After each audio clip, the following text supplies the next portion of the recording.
Waalaikumsalam warahmatullahi wabarakatuh. Berjumpa lagi bersama saya Sandro Jabrik Wong Gandeng sak donya. Mohon untuk tidak menyebutkan nama dan identitas dalam percakapan ini karena percakapan ini saya naikkan dalam konten YouTube. Gimana ini, Mbak? Aman kenapa? Mas Sandro, nek umpama njaluk tulung ojo dinaikkan sih, boleh nggak Mas Sandro? Loh, ya apa sih wis tak urupno. Iya, ada apa? Sampeyan cerita. Gak maksudnya pribadi dulu gitu, aku sama Mbak Yuli atau sama Mas Sandro. Soalnya Waduh, kan, yang konten itu saya dulu. Sampeyan cerita. Sampeyan kenapa? Wong sampeyan tanya-tanya ya tak jawab. Urgent ya tak telepon. Maaf Mbak Yuli sama Mas Sandro sebelumnya. Soalnya saya di kemarinnya 2 hari yang lalu nih kenyang oleh hujatan yang dinaikin konten gitu, takutnya mentalnya apa ya sekarang. Jadi misalnya pribadi dulu, terus misalnya udah solusinya gimana, terus boleh dinaikkan ya nggak apa-apa.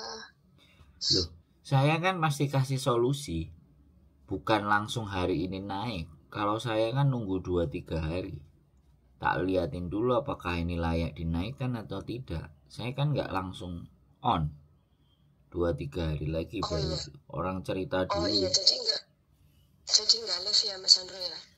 Saya beda sama konten sebelah, Mbak. Sampean nggak pernah nonton konten saya berarti? Nonton sering kan, saya juga pernah main kan ke situ. Loh, sampean pernah main ke sini apalagi? Emang konten saya dan konten sebelah emang sama? Kan nggak sama, ada bedanya.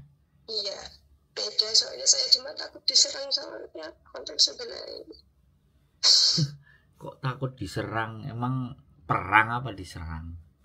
Tenangin dulu, semuanya tenangin dulu. Jadi semua konten kreator itu nggak mempunyai sesuatu yang sama. Ya ada bedanya. Justru saya itu ingin menunjukkan tingkat keperbedaannya ada di mana. Bukan hal yang sama saja. Tapi nek sampean nganggepe padha ae ya aku piye meneh, Mbak. Wong aku gak iso ngatur pikirane sampean. Iya, maaf Mas Andro. Jadi gini, kan gini ya. Aku mulai dari mana ya, aku bingung. Pertamanya kan aku masuk kan ke situ kan pertamanya kan sama Mbak Yuli kan, yang pertama interview itu kan emang belum ada kabar, mungkin belum judulnya kan sama Mbak Jikan kan. Nah waktu itu aku itu mepet waktunya, jadi mana yang cepat tak tanda tangani karena waktunya cuma sebulan lagi kalau nggak salah.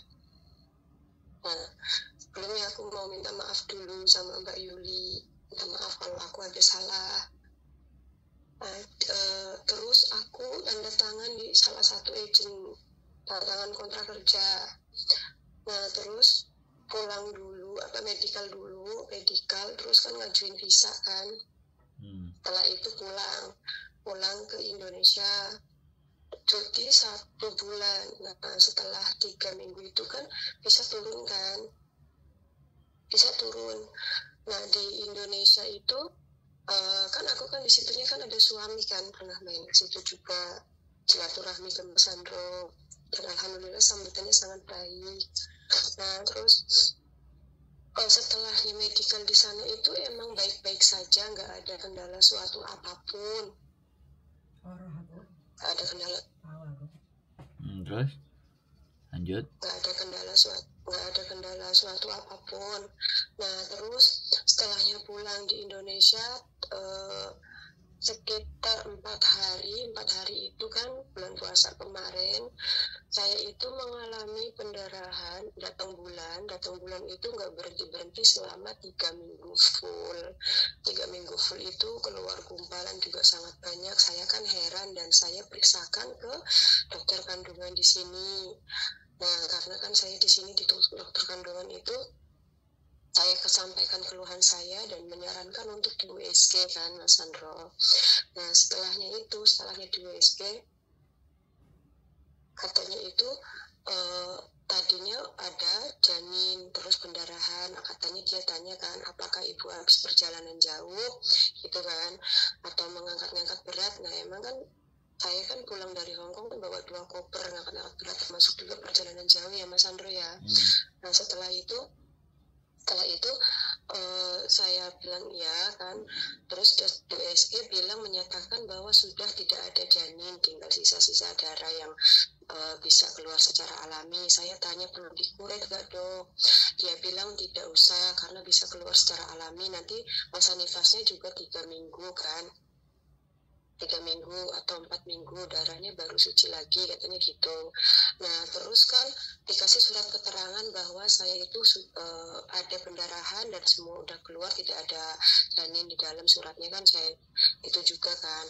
Nah terus dari agen sana kan memang kan kesalahan saya kan emang nggak ngomong kalau saya itu habis datang bulan selama 3 bulan, tapi saya ngomongnya kamu siap kapan terbang?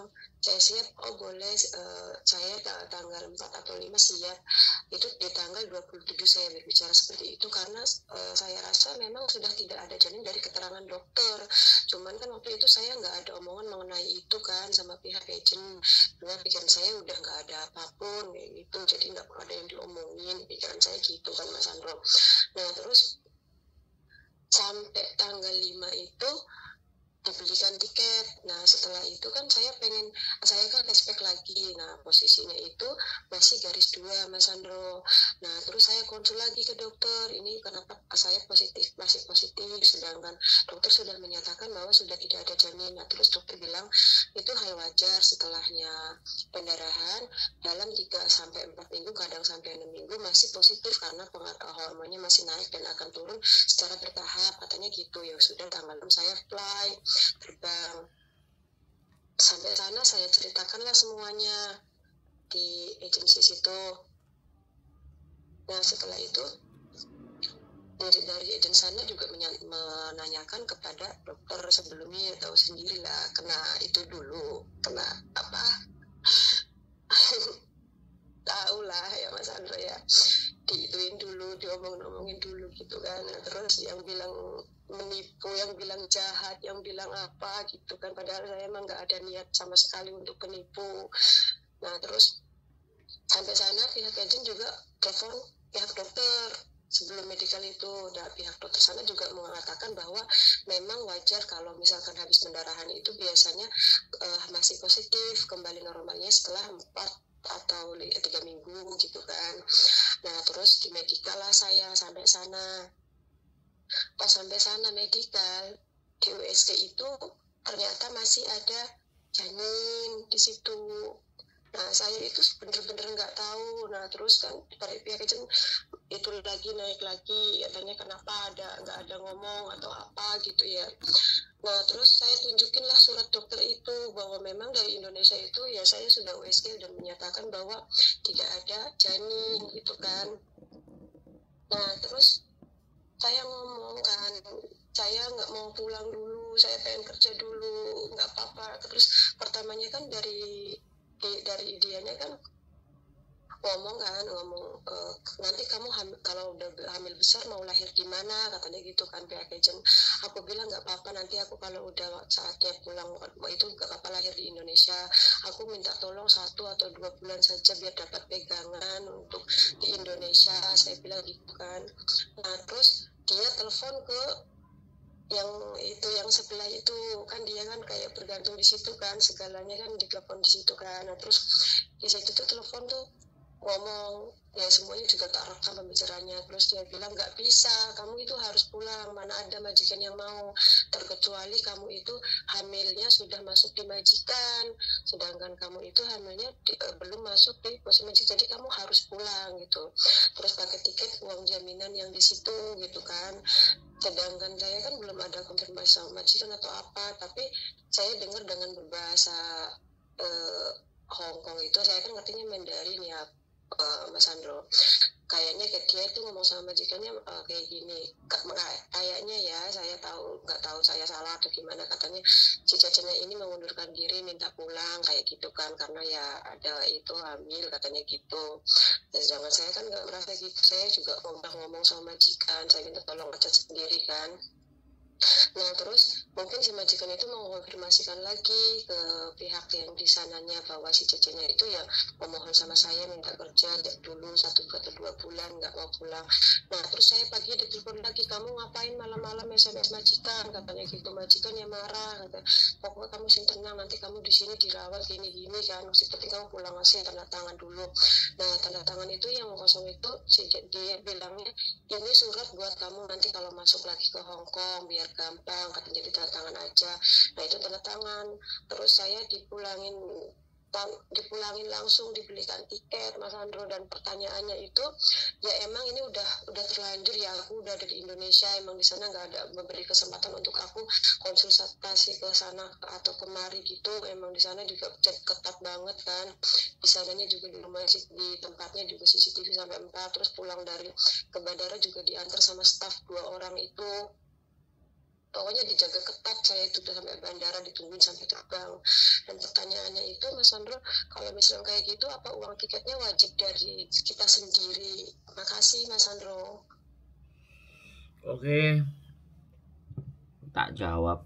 Kalau masalah tiket berangkat dan pulang itu 1 kali kontrak, ketika sampean sudah tanda tangan itu sampean punya apa namanya, punya jatah tiket PP ya. Ketika majikan sudah mau tanda tangan itu ada jatah tiket PP, diambil dari Indonesia dan dipulangkan balik ke Indonesia.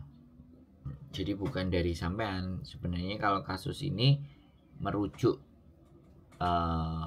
peraturannya Hong Kong ya tetap harus dipulangkan sama majikan. Tapi ini kelihatannya kan sampean sepihak gitu, diputus kontraknya itu ya dari enggak, saya tak ngomong dulu, sampean kan tadi ngomong kan, saya ngomong soalnya karakternya sampean ini enggak sabaran Mbak, serius ya. Jadi saya baca psikisnya sampean kena masalah ini tuh karena enggak sabaran satu ya. Jadi sorry to say ya, aku setiap ngomong kita ngomong gantian, sampean ngomong aku dengerin, giliran saya ngomong ya jangan dipotong ya kan. Jadi kalau masalah tiket itu harusnya tanggung jawab mereka, tanggung jawab dari majikan, bukan agent. Soalnya gini Mbak, sampean memang sudah ada indikasi di mana sebelum tanda tangan itu sampean posisinya hamil. Nah ini sorry to say, aku sekali lagi ngomong, untung sebentar aku ngomong dulu ya kan. Tadi sampean kan bilang ya, hamil itu kan tidak mungkin hari itu sampean hamil, pasti ada umur usianya kan ya kan. Sampean tidak mens berapa bulan itu kan ada umurnya, ada usianya, ada tandanya, ada gejalanya ya kan. Kecuali sampean ngomong sendiri aku tidak tahu, nah itu berarti kan boleh tuh saya ngomong loh ya, saya kalau boleh ngomong ya kan, berarti sampean sengaja memang tidak menginformasikan hal itu. Satu itu ya, kita garis bawahi dulu. Sehingga kenapa masalah ini terjadi? Karena banyak teman-teman itu kebentel butuh. Jadi segala sesuatu dia akan tidak mencoba untuk tidak disampaikan atau ditutupi. Sorry itu sih aku ngomong kayak gitu. Ini kesimpulan saya, bisa salah. Nanti sampean bisa jawab, nanti gantian kita ngomongnya. Jadi kalau saya lihat ya, kalau tiket tetap, dan menurut saya agent ini masih baik, sampean masih diladeni, sampean masih diterno, karena posisi sampean ini lagi habis keguguran. Dijaga itu bukan berarti karena ketat, karena agent ini perhatian. Kalau ada apa-apa di jalan, coba namanya dia jauh semakin jelek. Wes sekarang sampean ganti yang ngomong. Pengen ngomong gimana? Gini Mas Andro. Per setiap itunya kan saya rutin minum pil KB ya. Dan saya itu emang setiap bulannya itu benar-benar setiap bulannya itu lancar haid. Dan saya cuti di Indo 1 bulan dan usia kandungannya itu sampai sana dinyatakan 7 minggu. Dan sedangkan saya sampai sana pun masih ada darah, masih keluar darah Mas Andro. Jadi sama sekali benar-benar nggak tahu kalau ada kehamilan, karena emang nggak merasakan telat datang bulan. Nggak ada, setiap bulan itu lancar full. Itu terus kalau misalkan mau saya menuntut soal tiket, mau ada pengaduan atau sudah tidak bisa karena posisi saya sudah di Indo, Mas Andro? Ya, makasih. Kalau sampean masih menuntut bagaimana uang tiket, sebenarnya masih bisa sampean cari laporan ke, kalau dulu kan BB2MI. Nah, kalau sekarang kan Kementerian Perlindungan Pekerja Migran. Jadi sampean boleh coba, atau sampean ngomong ke PT-nya. Jadi PT-nya yang memberangkatkan PT apa, agennya agen mana, sampean boleh. Atau sampean lakukan pengaduan balik ke KJRI, ada nomor teleponnya. Sampean ceritakan kronologis. Pastinya mereka akan nanya kronologis ceritanya seperti apa. Nah, sekali lagi ya, kembali lagi ya. Saya cuman bersyukur untungnya sampean gak oleh majikan teko nggonku. Paham nggak? Berarti aku cik diselamatkan. Ya kan, aku cik diselamatkan nih. Sorry to say. Saya mohon maaf kalau nggak pas cara berbicara saya. Tapi karena sampean ada suami, automatically, dan sampean tidak merasakan gejala itu, kalau toh pun ini sudah terjadi, sampean harus accept. Accept itu saran saya adalah menerima. Bukan persoalan tiket tadi ya, tapi menerima. Ini ada rezeki yang mau muncul. Biasanya sekali lagi aku bilang juga, ya karena perjalanan jauh bawa 2 koper itu karena sampean memang tidak merasa bahwa ada sesuatu yang lain di dalam diri kita. Perempuan kan memang biasanya seperti itu, dan itu tidak salah.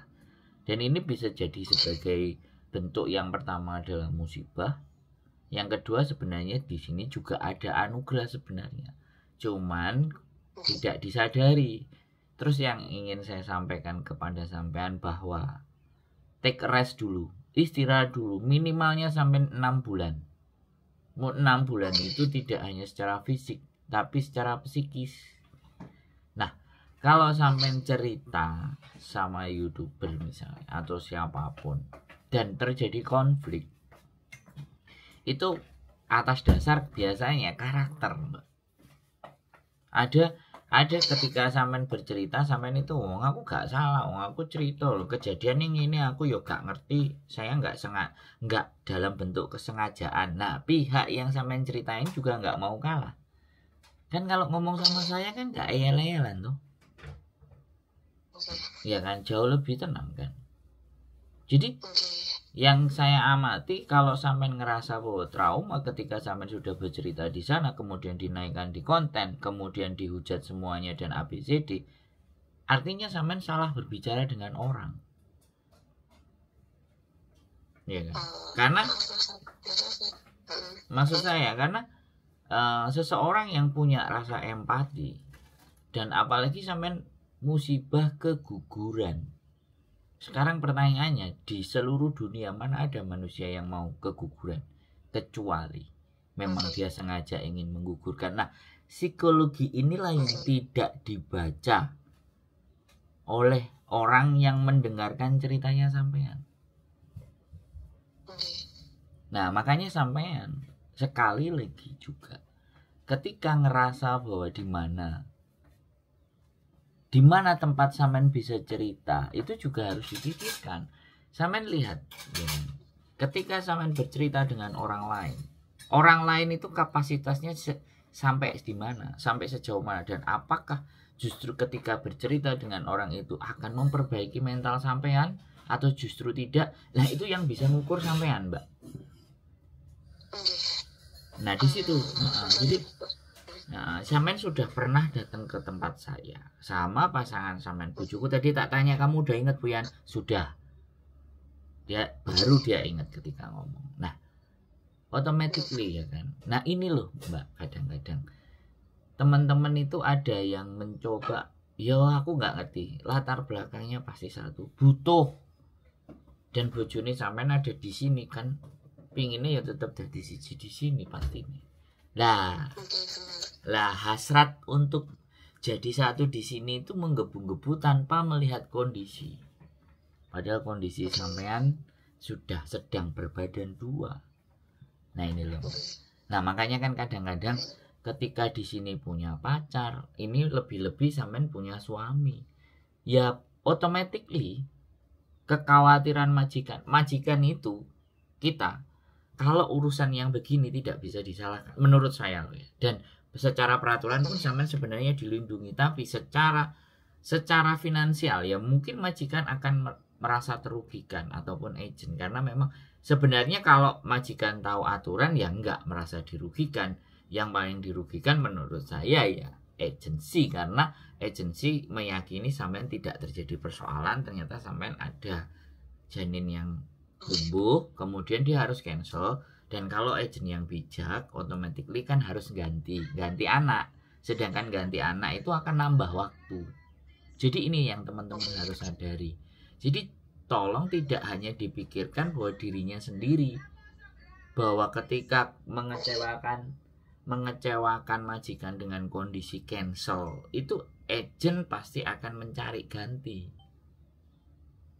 Jadi di situ persoalannya. Jadi di dalam masalah ini tidak ada yang keliru dan tidak ada yang salah menurut saya. Cuman sekali lagi kurang bijaksana saja. Kalau sampean bercerita dengan mereka, ini aku melihatnya dari sisi sampean, aku belum melihat konten. Dan aku nggak memikirkan kontennya orang. Tapi yang paling terpenting adalah saya ketika sampean berbicara dengan saya, psikologisnya sampean itu harus dalam kondisi aman. Saya harus pastikan. Ya kan? Makanya aku ngomongnya belajar pelan-pelan. Jadi ya seperti itu. Harapan saya ya kalau bisa sampean ya sudah, memang sementara waktu memang harus jauh misalnya. Sampean pulihkan dulu staminanya semuanya. Kalau sampean mau urus bahwa tiketnya sampean beli sendiri dipotong dari uang jaminan dan semuanya, silahkan dilaporkan ke Kementerian Perlindungan Tenaga Kerja Migran Indonesia. Pekerja migran ada itu.